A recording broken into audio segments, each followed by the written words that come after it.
Okay, watermarking. For this video, we're going to talk about watermarking your images for the internet. Not everyone is for this because it does look ugly. But pretty much you're putting words or logo over your art. It's not a very attractive, but it helps protect against art theft. When you upload art to the internet, you should always have it in low res and preferably watermarked, but there are a lot of people against this. But it does help. You can, people, if they know what they're doing, they can remove watermarks, so it's not always going to be 100%. But if you have a low-res file out there, they're not going to be able to do much with it, thankfully. Now let me introduce you to a site recently that I found called Watermark. They have been on the internet. You may have heard of them, you may not have. Pretty much, they have been stealing pictures from just about every artist I know, including just random people's profiles. Their site is really glitchy and it doesn't really work. Like, I've had all my images pop up before, but like I was having issue with just getting one or a couple popping up in the menu. But it says they have 400 and some. What they did is they went through my website and they took every image they found. I don't know if they did some kind of mass export thing, and you can see the links barely work for some of them. Like, I went through to actually have some pop up. But they even took the little stills from my YouTube videos. Like, what the hell, people? But they're all watermarked, so they're supposedly selling prints of watermarked pictures from a lot of different artists. And you see that picture there has the word HD in it. Like, who's going to buy that? And they're saying they're posters, but they're only like 6x4. I can't read it right now. It's hilarious. Like, I honestly was cracking up when I'm seeing this, because I'm like, okay, you got a bunch of low-res files you can't do anything with logos smeared across it. And that is a good example of how watermarking can help protect you. Like, even if someone would buy this, they're not going to be very happy about it. Now, I honestly don't believe these guys are selling prints. I think it is just a front. They're probably fishing for credit card information. Like, the whole business is fishy. They're advertising the work, but like, you see happy customers up in the corner at one point. It is just an image. That is a static image. It's been there for like the last 2 months. This site's been around for a while. So the number has not changed. It's just like all this giant facade. Like, I think they use some kind of mass uploader with all these images and just threw them out there.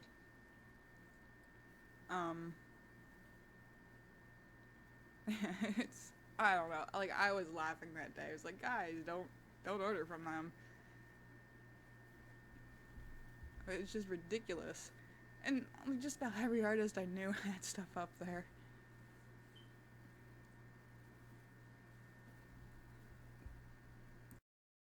I guarantee this is not the only site out there like this. If you're an artist and you're on it, like, I suggest going to check it out and just searching your name. Half the time the search does not work, so you have to search it a few times before your stuff pops up. For all I know, they could be linked out. I didn't actually look at all and do too much information. Like, I looked into the site. Like, it was registered in the Bahamas. You can probably report it, but they do have an address on the site, and they say, come check us out in person, but it is very super vague. Like, it is just enough information to make an unknowing person go, okay, I can kind of trust this place. But it doesn't actually say where it is. They're like, we're by the whatever station, and it's like, what station? You look that up, and you got 30 different addresses and places popping up. Like, it's so vague. Like, it kind of feels like they're posing like being somewhere in the UK, but they're registered in the Bahamas, and yeah, like, the whole site's fishy. I honestly think it's just for credit card phishing. Like, I do want to do another video at some point about the overpayment scheme, because I have been targeted many times for it, and a lot of my artist friends have too, and I knew it was fishy, so I had always looked into it, and I normally tell people, like, I just got this email, because sure enough, they got the same email, and they honestly thought someone was trying to buy their work, but they would end up having money stolen from them pretty much. But I would definitely advise against ordering from the site too. You know, that number does not change. It's been the same for 2 months. It's just an image. Just enough to make someone feel like they can trust this site. A site that barely freaking works.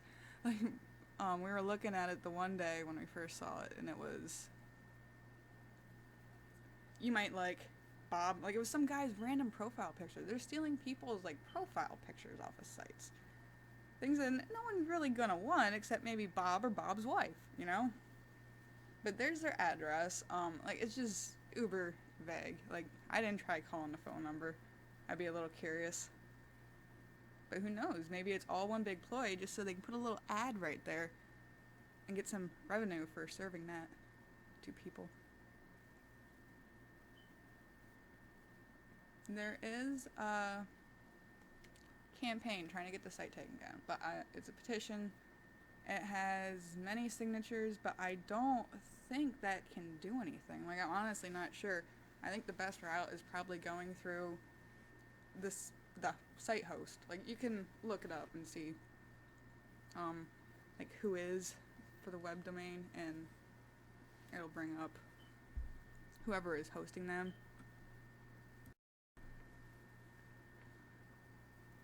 But, yeah, if you want to sign the petition, go look for it. But they also, these guys also have a Facebook, and they only have like 100 and some likes.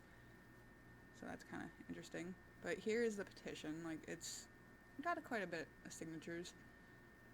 But I don't honestly think anything's going to happen from that. Like, I don't know how petitions work on the internet. There's like a dime a dozen out there, and people just sign them left and right. Like, you don't normally hear, unless the company themselves are like, people really hate this product, we should get rid of it. And, you know, they're trying to do damage control. Like, you need someone listening first. Now, we finally get to what we're actually going to do, is watermarking image. I've actually gotten this question so many times, how I watermark them. Like, I did not realize, like, it wasn't really common knowledge. But to someone just first starting out, you know, it probably is a little daunting. First, I will start with making the image smaller. I normally change it to like 72 resolution. You can't really do that much with that image. Like, you can try to print it out, it's just going to be kind of fuzzy. And yeah, like you try to zoom in, you can just see it's just gets more and more pixelated as you try to get larger. And this was originally 11 by 14 painting, so I did actually change the size. I normally keep all my images of my scans like kind of like 8 by 10 dimensions at 72 resolution, so they are really small. But like, I will create a type layer. I don't know how to make the copyright symbol, so I normally just copy and paste it after searching copyright symbol in Google. Like, I don't know the shortcut. But, you know, put my name and I put my website on this little text layer. Like, I am using Photoshop CS5. Like, this can work in other programs. I have done it in other programs.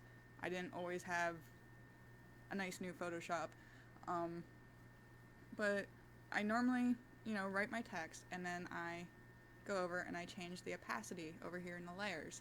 You turn it down, turn it really low. Maybe you want it darker. Move it around wherever you want, and you can also select a type tool, hover over it till you get, you know, it's not going to try to create another type layer, and change the color if you want. You can change it to whatever you want. Maybe something that suits the piece better, because watermarks aren't really that pretty. But it also, if your internet, like someone shares your image and gets out there on the internet, like they at least know how to find you. Like, I've had that many times before. Like, who is the artist of that? Like, that's an awesome image. And I have no idea. There are tools now, I think you can actually search an image now and it'll show different instances of it on the internet, which is kind of neat. But you can do all sorts of things. Like, you can add a shadow, you can make it glow, things if you want it to stick out. Like, I wouldn't, but it would help if maybe the words were blending too much into the background. You want them to stick out a little bit more, but I wouldn't really worry about it. But you don't also have to use just text. And normally when I watermark an image though, I do it twice, something like maybe towards the top and the bottom. So they can't necessarily just crop it out. But yeah, you don't have to use just text. This, I'm just going to use this because I had the line already. It's for my coloring pages, but I used the principle of playing with opacity. I had a white layer on and turn it down, and then I trace over it. And this is from my coloring book pages. But I'm going to have to resize this because I know this is huge, but you know, you can just plop it right over and then turn the opacity down. Opacity is your friend. And I use the free transform tool and holding shift so it stays within proportions. That is a nice thing to know. Otherwise it'll distort it, maybe flip it around and just do weird funky things you might not want it to do. But you can see, like, it's not very attractive. Like, this is a terrible image for like a logo. Maybe something with like more solid lines and whatnot would work better here. But you can even invert the color, make it white and make it lighter, darker. Like right now, I don't have a legitimate logo, so I am just using text. It's not very attractive, but I'm still honestly thinking about changing my business name. Like, I've been White Stack Art for a while, but I'm thinking of going another route, and I'm having reservations, but I really want to take the plunge. But I want to have like a good logo, a good base for branding soon. And that's another thing, like watermarking images. It helps brand you, because you're an artist, you are a brand. Every artist should be unique. You want people to recognize just who that is, just even by looking at the painting, but you know, the word just solidifies it. People that have never experienced your work, you know, will be like, oh, and they'll recognize you. So I hope I have helped. I know I've gotten this question before, and thanks for watching. See you later.